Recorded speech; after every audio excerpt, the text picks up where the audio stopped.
बिना विचारे कोई काम न करे। एक किसान ने एक नेवला पाल रखा था। नेवला बहुत चतुर और स्वाभिभगत था। एक दिन किसान कहीं गया था। किसान की स्त्री ने अपने छोटे बच्चे को दूध पिलाकर सुला दिया और नेवले को वहीं छोड़कर वह घड़ा और रस्सी लेकर कुएं पर पानी भरने चली गई। किसान की स्त्री के चले जाने पर वहाँ एक काला सांप बिल से निकल कर आया। बच्चा पृथ्वी पर कपड़ा बिछाकर सुलाया गया था और सांप बच्चे की ओर ही आ रहा था।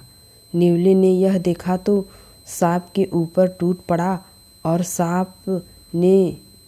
उसने सांप को काट कर टुकड़े टुकड़े कर डाला और घर के दरवाजे पर किसान की स्त्री का रास्ता देखने गया। किसान की स्त्री घड़ा भरकर लौटी। उसने घर के बाहर दरवाजे पर नेवले को देखा।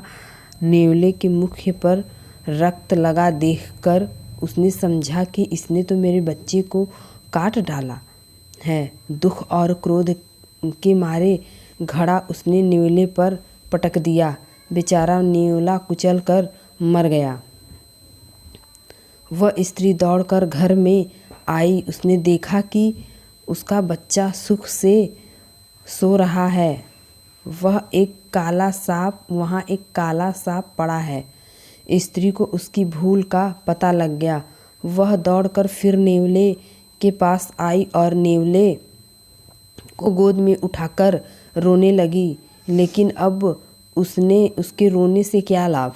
इसीलिए कहा जाता है कि बिना विचारे जो काम करे सो पाछे पछताए। काम बिगाड़े अपनों जग में होत हँसाए। इसीलिए हमें दोस्तों किसी भी काम को बिना सोचे समझे और बिना विचारे हमें नहीं करना चाहिए। तो इस कहानी से हमें यही शिक्षा मिलती है कि जो भी कार्य करे उसको अच्छी तरीके से सोच समझ के ही करे। यह कहानी कैसी लगी दोस्तों हमें कमेंट में ज़रूर बताएं और फिर नए एक सृष्टि आवाज़ में आपसे फिर से मिलेंगे। मेरे चैनल को लाइक और सब्सक्राइब करें और बेल आइकन को